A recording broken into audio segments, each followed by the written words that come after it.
Dude, come on. Who cares about Brexit? I mean, seriously. I mean, we got Thanksgiving around the corner.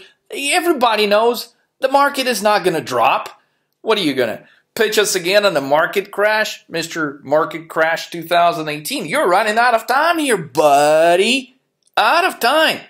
Guys, I know it does not sound to be like a good theory for the markets to drop right before Thanksgiving, but let me walk you through and show you exactly why this is about to go down.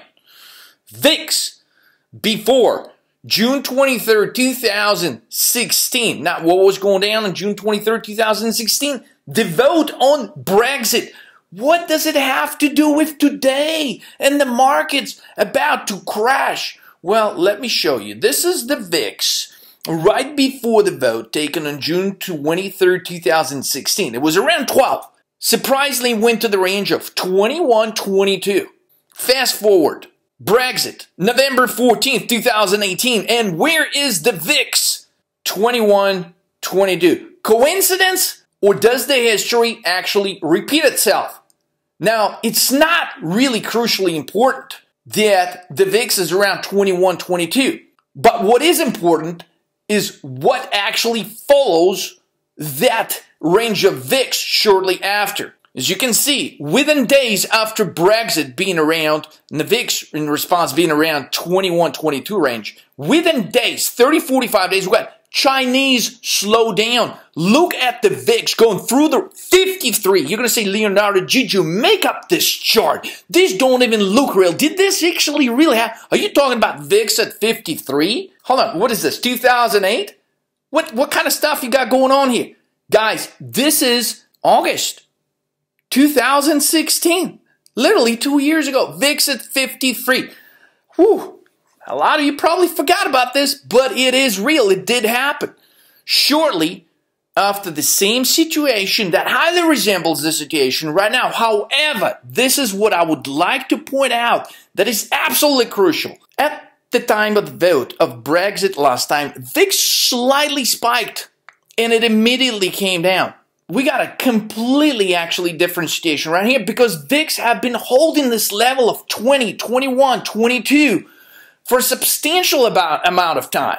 In other words, we're not seeing a spike like we're observing in some parts of this chart right here where the VIX spikes and immediately drops. It spikes and immediately drops. This is a very different type of animal right here, guys. It spikes and it holds this level for over a month, which in our view actually builds a strong foundation for the VIX to rally significantly higher from here. Now, how higher? And why would we even think that? Well, look, do you recognize this? What is this? If you've been following the markets, guys, this is the famous week of February 2nd, February 9th, 2018, where VIX, surprise, surprise, went above 50 yet again. So here VIX went above 50 on the Chinese slowdown. Here the VIX went on the unexpected higher rate environment. The fear of higher rates came so unexpectedly, so fast, VIX actually went above 50. VIX above 50 on higher rates, VIX above 50 on Chinese slowdown. What preceded the spike in the VIX each time? Brexit? Brexit.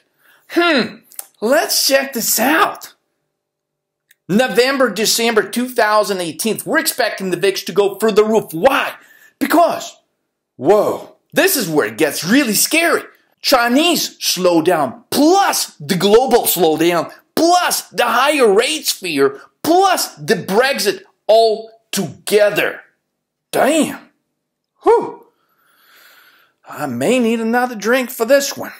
But you're going to say what? Leonardo, but the economy is way better now. It's way better than what was 2 years ago. So don't try to scare us with this market crash 2018. We know you're just running out of time. You're just trying to come up with some reasons why the market is going to crash. And it never ever crashed before Thanksgiving. So you ain't going to scare me. But let's take a closer look. Is the economy really that much better? What does the best company tell us about it? Or actually, the shares of the best company. Why Amazon shares are down 30%? Didn't see that one coming, did you? Well, we did. And we posted multiple videos showing that Amazon was going to drop from a level of 2,000, 2,050 all the way down to 1,500. Yes, you might have been the one who posted the, what do you call this thing? Dislike. Like, dislike, unlike. Anyways, you posted a dislike on that video a month ago. You know who you are. We talked about Amazon getting $1,500 and you didn't like it because you were Mr. Bull. You were like, oh no, it's going to the moon. And then what happened? Amazon didn't just hit 1,500, it actually went straight under it to the 1,480 level. Okay, and since then it bounced. But what happens today when everything's supposed to be so wonderful and the Brexit vote lines up again? You know, back in 2016 when they voted for Brexit, unexpectedly, the markets rebounded and went higher, but this time we're observing exactly the opposite taking place. The markets could have rebounded, but did they? They certainly did not. They certainly had an opportunity, they had a chance to do so, but they did not. And that is clearly reflected. The question is, why Amazon is down 30%? Well, because apparently the economy can't be that good. So, wouldn't you think that with the falling gas prices are, I mean, oil, check out oil, falling 13 days in a row. Jesus, $54 oil again, $55? Wouldn't that leave the consumers a little extra cash in their pocket towards the Thanksgiving Day, towards the Black Friday, towards buying some gifts for Christmas? Wouldn't you think that Amazon stock, as it typically does, would rocket way higher going into that, Thanksgiving weekend? But now we're observing exactly the opposite. We're observing consistent selling in what's been one of the favorite stocks of all times. Guys, this is not looking good. I don't know about you, but we look at charts on this channel, and this is how we base their decisions. This is how we predicted to drop to 1,500, but it's actually looking even worse now. We think Amazon could fall to $1,350 by the end of the year. Whoa. Whoa, whoa, whoa. Look at this. The MACD is about to cross over again. Nobody's buying it. Actually, when it bounced here, they weren't buying it. They were selling it. And they continued to sell it. Guys, and that's all combined with the falling gas prices. That typically gives the consumer the extra money to go shopping. But nobody's even paying attention to that. They just keep selling. They don't care. The institutional investor just want out of it. Our theory on this channel about the market crash has been the fact that if the technology stocks are falling, and if the banking stocks are falling, there's no way the market can go higher. So let's take a look at what's actually happening with the banking stocks. So everyone that wanted to take a loan when the interest rates were at zero, I mean, maybe you can think of it in your personal example, right? When the interest rates were at zero and taking out car loans, you probably went and bought a new car at 0%. Right? When the interest rates were low on houses, 2-3% on 30-year mortgages, hey, chances are you probably went out and you bought a house or you refinanced a house. Now, let me ask you this question now.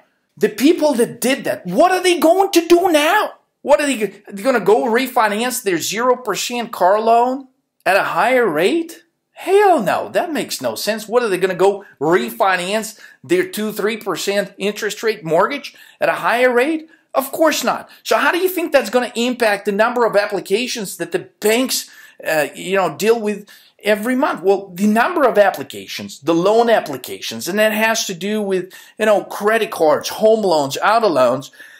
It's about to drop and hit the lows that we have not seen since 2008 crisis. Why do you think everyone's been selling banking stocks? Higher rates are supposed to be good for banks, right? Please, seriously, not in the environment when we're going from the lowest rates ever in the history of the United States since the Great Depression. And when we're in the end of the business cycle, that is definitely not good for the banks. And that's why you've seen a ton of analysts, that represent a bunch of banks. They go on public television. They tell you, oh, banks represent great value. They're great buys. And then their stock just keep dropping and dropping and dropping. And I know what you're going to say, especially with what has just taken place. After hours, Warren Buffett disclosed that he has bought 35 million shares of JP Morgan stock. And, well, The stock is up less than 1% after hours. I guess the market just don't care. They don't care what Warren is buying. I mean, they used to care. They used to care that Warren was buying Apple. Well, they don't care anymore. And apparently they don't care that Warren is buying JP Morgan stock. So let's check this out. Whew. Well, you're saying Warren Buffett is wrong? You're nuts. He can't be wrong. Well, unfortunately, Warren Buffett's been wrong many, many times. They just don't talk about it on the public television, right? So 35 million shares. You guys take a look at this chart.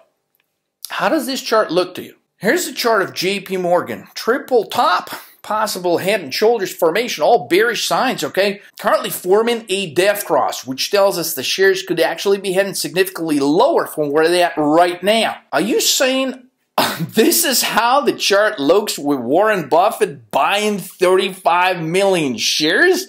I mean, shouldn't the stock be going way higher? You mean this is how the chart looks when Warren Buffett is buying 35 million shares? Well, hold on. Can you show us how the chart would look if Warren Buffett wasn't buying the 35 million shares? Guys, for that, I'll show you a chart of the stock that Warren Buffett was not buying that's in the banking industry, and that's Goldman Sachs. How do you like this chart right here? From 232 all the way to 200. Multi-top formation trading above 250-day moving average. Jeez, what a horror story. I mean, if they were trying to find a chart for the Guinness Book of Records, this would be one of the top contenders right here. So this is how the charts look of the banking stocks that Warren Buffett has not been supported in buying. Whoa. So how bad is this? Well, contrary to the common belief, Warren has been plenty of times wrong. Now, it hasn't stopped him from making the money. Okay, just like 98% of our traders, they keep trading every day with our VIP service alerts and they make the money. But there's always the 2% of traders that regardless what kind of alerts they get, they end up losing money. Hey, actually this week alone, we had one or two that blew up their accounts. Yeah. I'm like, Leonardo, you're going to talking about your VIP subscribers where people blow up their accounts. Guys, it's the reality. It's the business. It's not for everyone. And that's why we make these videos to communicate that to you guys, that this business is for a tough and emotionally very tough person, because a lot of your success is going to depend on the execution of these alerts and how you take advantage of them and how you execute them. But going back to Warren Buffett, many companies he bought actually went bankrupt. You don't hear about it on public media, okay? Now, as a matter of fact, I'll give you a very recent example. A few years ago, he bought IBM at $165 a share, bought millions and millions of shares. Guess what happened within 60 days? IBM dropped to 117. Yeah, kind of exactly where it's trading right now. Within 60 days after Warren bought it. So hold on, Warren Buffett buys a stock, the damn thing drops 30%, he owns millions, and nobody talks about it? I mean, Warren Buffett ain't perfect? Wow, I didn't know it. I mean, I didn't know it until you just put it like that, dude. I mean, seriously, I thought Warren Buffett was the man. Well, guys, he is the man, and he is the world's best investor. But even the world's best investors make mistakes and they don't get every trade or every investment right. I don't care what you say, Leonardo, you're just wrong. You're simply wrong. Okay, companies, this is what they're going to do, Leonardo. This is one thing you don't understand, dude. The companies, they will come out and guess what? They're going to buy their shares back and their shares will go higher. Look, Mr. Bull, I get it. I know you want the market to go back up, and chances are it's because you were buying the heck out of these shares in Apple when it was trading at $220, $230 a share. You were probably the dude that bought the Amazon shares at $2,000, $2,050 after reviewing out of videos recommended you to short the hell out of Amazon. But listen, Mr. Bull, I have some news for you. It is not too late to reverse your view and go short on the market. Congratulations. Okay, you can still make this year your best trading year ever. Now, here's what I'm going to show you guys. I'm with you, Mr. Bull. You're right. But I got one question for you. Why are Apple shares falling? Yes, this is what we call a head and shoulders formation. We warned our subscribers on this channel. We certainly warned our VIP subscribers that Apple was going to drop to $190 a share. No, nobody wants to listen, of course, when Apple is trading $225, $230, and, you know, everybody's blinded by the analysts' bullish price projections. Well, not for us. We were saying that Apple was going to drop to $190. It actually traded today as low as $186. So the question of the day, if the buybacks are so hot in November, and we were actually mentioning it on one of our videos, because for a few days we were actually buying calls, you know, because not all the drops in the market, you know, happen subsequently every day. There is going to be some bounces. And so we like to make money on short-term moves in the market utilizing weekly options on both sides, calls and puts, predominantly on puts. However, on bounces, though, we do like to buy some calls, and we actually described the buyback scenario in November as one of the possibilities why some of the shares could bounce higher. Now, the question of the day is this. Looking at this chart of Apple, and Apple hitting $186 today. You may or may not know this, but Apple has got one of the biggest buyback plans out of all the companies in the world. And recently, they were buying their own shares back at $209 a share. Right around here, guys. $209 right here, $209 right here. The question is, why aren't they buying their own shares back at $186? Well, I think the answer is quite simple. It's maybe because Apple itself is expecting their own shares to fall much lower than $186. Maybe $150 is what we're thinking. And last but not the least for this video, guys, is you may be wondering, Leonardo, what the heck is this ugly thing right here? Well, this right here, guys, 6,300, and this right here, guys, is 5,200. That represents the price of Bitcoin. Oh, dude, you didn't go there. Now you're gonna talk shit about Bitcoin. Oh, buddy, no, you didn't.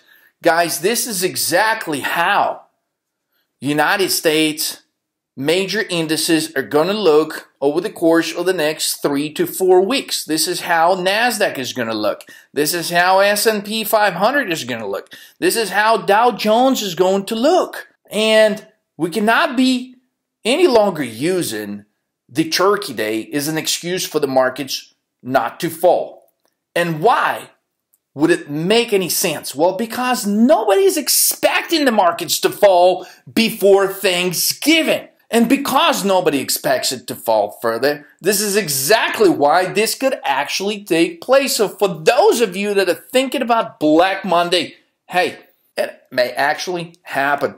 So this is Bitcoin. Now, you probably know if you've been following the channels, you may or may not have watched this video, but the very first video we have posted on this channel was roughly about 10 months ago when Bitcoin was trading around $16,000, $18,000. And this is what we said. Short the hell out of Bitcoin.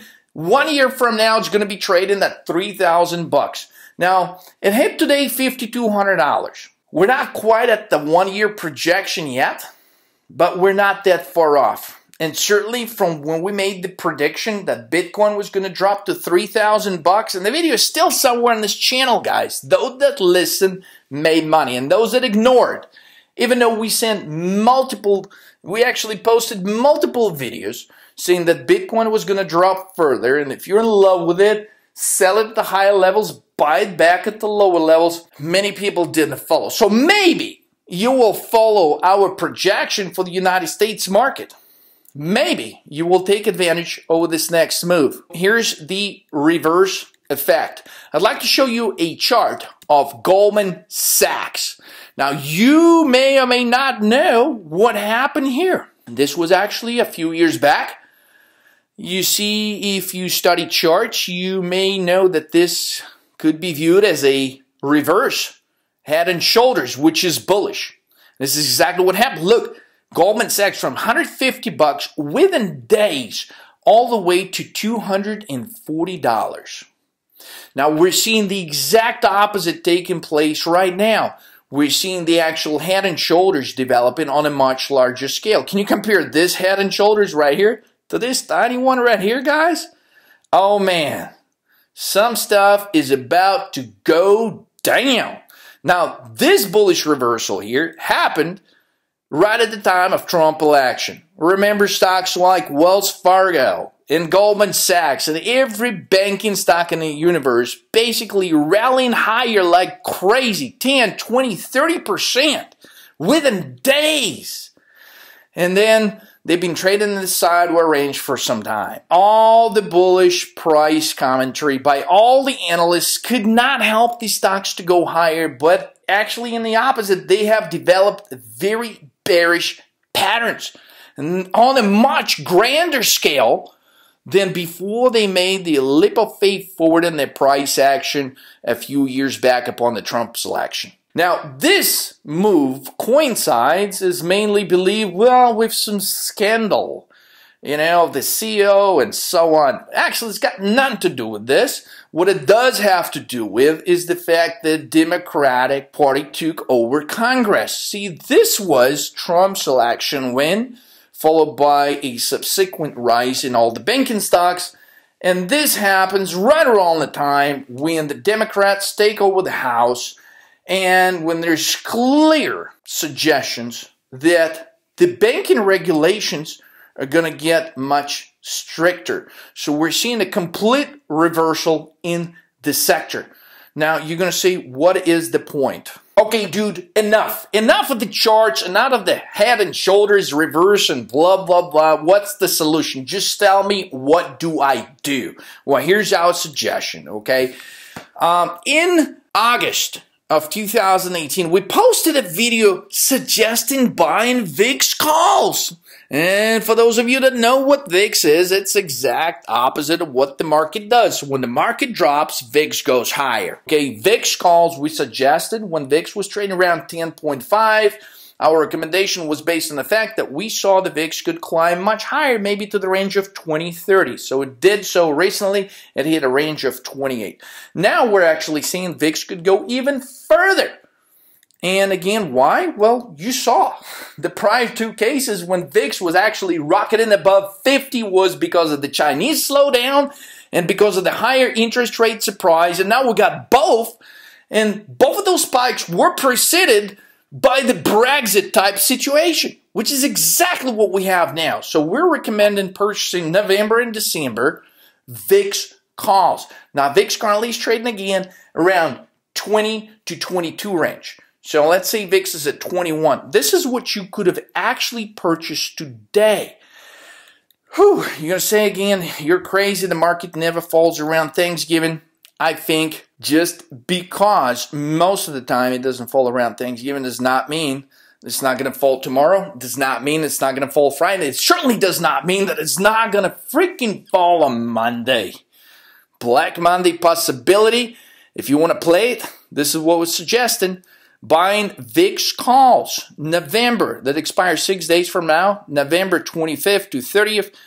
They're basically selling pennies of the dollar, basically of the fact that nobody's expecting the markets to fall the Thanksgiving week. You could be buying some of these for high profitable type situation and high returns, but don't just buy those. I would strongly recommend purchasing December VIX calls, which is going to be a little bit more, but the returns could be just as high. It all depends on how high will VIX fly. And given the circumstances, we think VIX is not just going to stop at 50. It is not just going to stop at 53. VIX can go to 60, 70, possibly 80 by the end of the year.